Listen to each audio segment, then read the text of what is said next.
Active లోనే ఉండే Trump కొన్ని డేస్ నుండి సోషల్ మీడియాలో కంప్లీట్ షట్ డౌన్ అయిపోయారు. దీంతో కొంతమంది ట్రంప్ చనిపోయారేమో అని అనుకుంటున్నారు. ట్రంప్ ఆరోగ్యంగా బానే ఉన్నారు, కానీ భారత్ ఇస్తున్న ఎదురుదాడులను తట్టుకోలేక సైలెన్స్ మోడ్ ని ఆన్ చేసుకున్నారు. 2020లో నమస్తే ట్రంప్ ర్యాలీలో మోడీ ఇంకా ట్రంప్ ఒకరిని ఒకరు ట్రూ ఫ్రెండ్స్ గా పిలుచుకున్నారు. కానీ ఇప్పుడు ఈ ఫ్రెండ్షిప్ ట్రంప్ 4 times మోడీకి కాల్ చేసినా ఇగ్నోర్ చేసే దాకా వచ్చింది. ట్రంప్ టారిఫ్ ఇండియా మీద ప్రకటిస్తే చైనా, రష్యా ఒకటయ్యాయి. ఇంకా కొత్త స్నేహాలకు ఆ టారిఫ్ ప్రభావితం చూపింది. ల్యాగ్ లేకుండా చైన్ లింకేజెస్ తో ఉన్న ఈ టాపిక్ ని డీటెయిల్ గా మీకు ఎక్స్ప్లెయిన్ చేసే ప్రయత్నం చేస్తాను. టారిఫ్ విధించిన డే నుంచి టిల్ ప్రెసెంట్ ట్రంప్ అప్డేట్స్ వరకు అన్ని డీటెయిల్స్ ని మీకు ఎక్స్ప్లెయిన్ చేస్తాను. సో వీడియో చాలా ఇంట్రెస్టింగ్ గా ఉంటుంది. ఎక్కడ స్కిప్ చేయకుండా ఫుల్ వీడియోని చూడండి. అంతేకాకుండా నా ఎక్స్ప్లెనేషన్ ఎలా అనిపించిందో కామెంట్ రూపంలో తెలియచేయండి. Share and subscribe and like చేయడం మాత్రం మర్చిపోకండి. భారత్ కు ఫ్యూయల్ అవసరం చాలా ఉంటుంది. రోజుకు భారతదేశంలో కొన్ని లక్షల ఫ్యూయల్ ని భారత్ లో ప్రజలు వినియోగిస్తారు. చిన్న వ్యాపారాల నుండి పెద్ద బిజినెస్ మ్యాన్స్ వరకు కూడా ఫ్యూయల్ ఎక్కువగా వినియోగిస్తారు. ఇలా వినియోగించే ఫ్యూయల్ ని చవకగానే భారతదేశంలో ప్రజలకు అందించాలని ప్రధానమంత్రి అయిన మోడీ గారు ఉద్దేశించారు.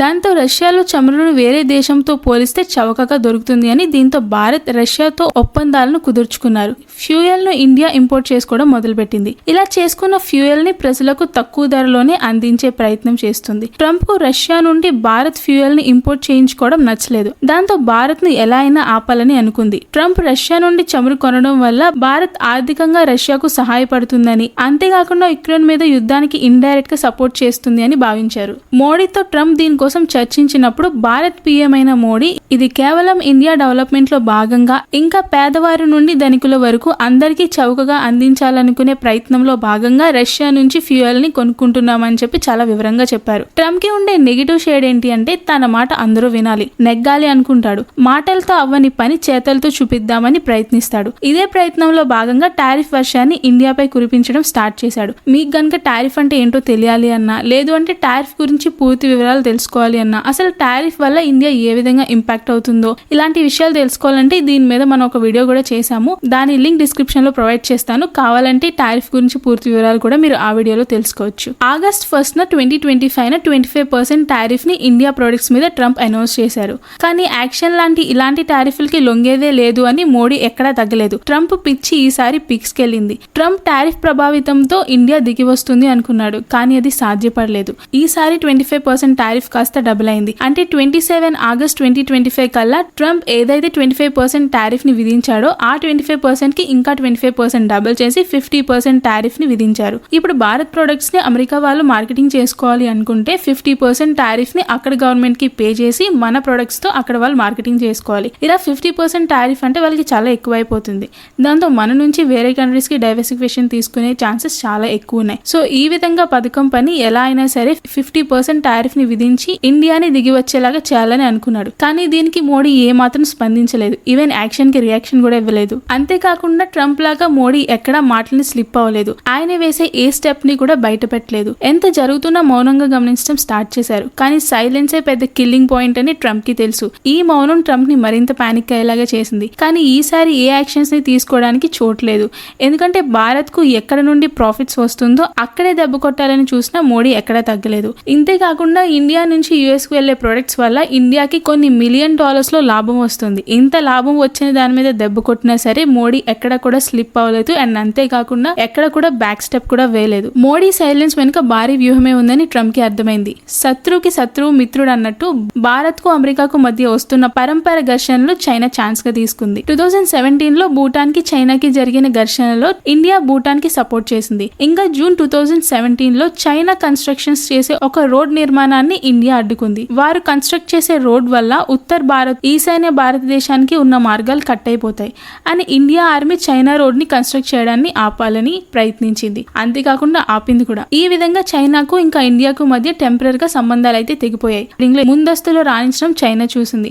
దీంతో ఎలా అయినా భారత్ సంబంధాలను పెంపొందించుకోవాలని భావించింది. అదే టైంలో ట్రంప్ టారిఫ్ విధించే వ్యూహాన్ని ఆసరాగా తీసుకుంది. చైనా ప్రెసిడెంట్ అయిన జిన్పింగ్ ఇండియా ప్రెసిడెంట్ అయిన ద్రౌపది ముర్ముకి లేఖ రూపంలో చైనాకు ఉన్న ఉద్దేశాన్ని తెలియపరిచారు. రెండు దేశాలు ట్రేడింగ్ లో ఎదుగుతున్న దేశాలు కావడంతో కలిసి పనిచేస్తే అభివృద్ధి బాటలో నడవచ్చు అని ఉద్దేశాన్ని లేఖ రూపంలో మార్చి పంపారు. ఇదే విషయాన్ని మోడీ వరకు చేరవేశారు. ఇదంతా జరుగుతున్న టైంలో ట్రంప్ మళ్ళీ ఆగస్ట్ 26న మోడీకి కాల్ చేశారు. కానీ ఈసారి మోడీ కాల్ ని ఇగ్నోర్ చేశారు. జర్మన్ న్యూస్ ప్రకారం ట్రంప్ మోడీకి 4 times కాల్ చేశారు. కానీ 4 times కూడా కాల్ లిఫ్ట్ చేయకుండా మోడీ ఇగ్నోర్ ఇగ్నోర్ చేశారు. అంతేకాకుండా వన్స్ యాక్షన్ పాస్ అయింది అంటే ఖచ్చితంగా దానికి పర్యవసానం కూడా తీసుకోవాల్సి ఉంటుంది. కానీ పాపం ట్రంప్ కి ఈ విషయం తెలియదు అనుకుంటా. ఆలోచన లేకుండా టారిఫ్లను బాణాలు లాగా విధించారు. కానీ ఆలోచించి మోడీ స్టెప్ ని తీసుకోవడం మొదలు పెట్టారు. ట్రంప్ టారిఫ్ యుద్ధంతో చైనాకి ఇండియాకి మధ్య సంబంధాలు మళ్లీ మొదలయ్యాయి. లెటర్ చదివాక మోడీ 7 సంవత్సరాలు ముగిసిన తర్వాత చైనాను సందర్శించాలని, ట్రేడింగ్ కోసం సంబంధాలను పెంచుకోవాలని ఆశించారు. చైనా,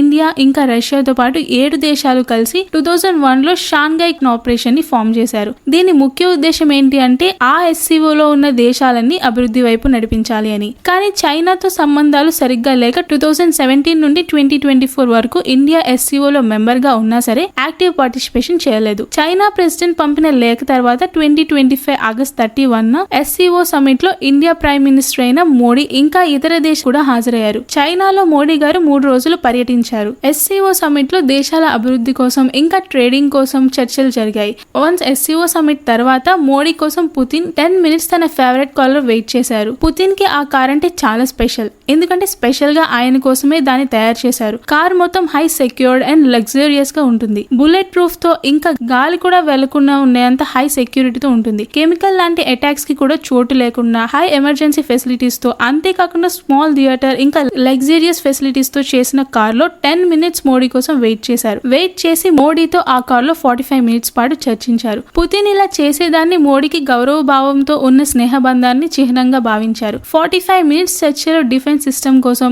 ఇంకా ఆయిల్ ట్రేడింగ్ గురించి చర్చలు చేశారు. ఎస్సీఓలో భాగస్వామ్యం కోసం ఇంకా 45 మినిట్స్ చర్చల్లో అనేక విషయాలను ప్రస్తావించుకున్నారు. 3 రోజుల తర్వాత మోడీ తిరిగి ఇండియాకి వచ్చేశారు. ఎస్సీఓ సమిట్ వల్ల ఇండియా, చైనా, రష్యా మధ్య సంబంధాలు బలపడ్డాయి. మోడీ తీసుకున్న డైవర్షన్స్ కు ట్రంప్ కు కోలుకోలేని దెబ్బగా మారింది. టారిఫ్ల మీద టారిఫ్ల వర్షాన్ని కురిపిస్తే ఖచ్చితంగా కాలుబేరానికి మోడీ వస్తాడని ట్రంప్ అనుకున్నారు. కానీ ట్రంప్ చేసిన ఏ విషయానికి కూడా బ్యాక్ స్టెప్ వేయకుండా మోడీ చాలా తెలివిగా డైవర్సిఫికేషన్స్ ని తీసుకున్నారు. ఇంకా చేసేదేమీ లేక ట్రంప్ కాలుబేరానికి వద్దామని అనుకుంటున్నాడేమో ఈసారి. ఇండియాకు అమెరికాకు మధ్య సంబంధాలు బానే ఉన్నాయని, కానీ ఇండియానే యుఎస్ పైన టారిఫ్లను చాలా అధికంగా విధించింది అని ట్రంప్ రివర్స్ కౌంటర్లు వేశారు. అంతేకాకుండా ఇంకా మేం చేస్తున్నదంతా న్యాయమే అని సమర్థించుకున్నారు. ఇంతేకాకుండా ఇండియాపై 200% టారిఫ్ల వర్షాన్ని కూడా కురిపించాలని నిర్ణయించుకుంటున్నారు. ఈ వార్ లో చైనా, రష్యా, ఇండియా ఉన్నాయి. కానీ యుఎస్ ఇండియాని మాత్రమే ఫోకస్ చేసి బాయ్కాట్ చేయాలనుకుంటుంది. రీజన్ ఏంటి అంటే అమెరికా చైనాలో తయారయ్యే వస్తువులను ఎక్కువగా దిగుమతి చేస్తుంది.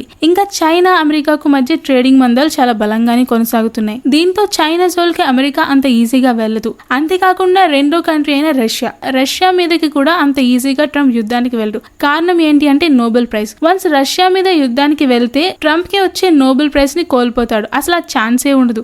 దాంతో రష్యా మీదకు కూడా యుద్ధానికి డైరెక్ట్ గా గానీ ఇండైరెక్ట్ గా గానీ కాలుదూవాలని చూడడు. ఇంకా ఇందులో మిగిలింది ఇండియా మాత్రమే. ఇండియాపై ట్రేడ్ వార్ తో ట్రంప్ యుద్ధాన్ని ప్రకటిస్తూనే ఉన్నాడు. కానీ ట్రంప్ కి కౌంటర్ ఇస్తూ రష్యా ప్రెసిడెంట్ అయిన పుతిన్ నీ ఆటలు ఇంకా సాగవు, ఇక్కడ ఎవరూ గొప్ప కాదు అని ఇండియాకు మద్దతుగా నిలిచారు. రానున్న రోజుల్లో ట్రంప్ ఎలాంటి వ్యూహాలను ఇండియాపై బాణాలుగా వదులుతారో చూడాలి. అంతేకాకుండా ఇండియా, చైనా, రష్యాకి మధ్య సంబంధాలు ఏ విధంగా బలపడతాయో చూడాలి. చైనాకి ఇండియాకి మధ్యలో ప్రెజెంట్ స్నేహబంధమే నడుస్తుంది. దీంతో చైనా యాప్స్ ని బ్యాన్ చేసిన మన ఇండియా ఇప్పుడు ఆ యాప్స్ ని అలౌ చేస్తుందా? అసలు ఏం జరుగుతుంది? ట్రేడింగ్ పరంగా ఎలాంటి మార్పులు వస్తాయి, ఎలాంటి మార్పులు రానున్నాయి, దీంతో ఏ విధంగా ఇండియా డైవర్సిఫికేషన్స్ తీసుకోబోతుంది, ఇలాంటి విషయాలన్నీ వేచి చూడాలి. ఇలాంటి మరిన్ని వీడియోస్ కోసం మన ఛానల్ ని చూస్తూనే ఉండండి. అంతేకాకుండా బెల్ సింబల్ ని కూడా ఆన్ చేసుకోండి. దీంతో మేము పెట్టిన వీడియోస్ నోటిఫికేషన్ రూపంలో మీ వరకు చాలా ఫాస్ట్ గా చేరుకుంటాయి. Thanks for watching.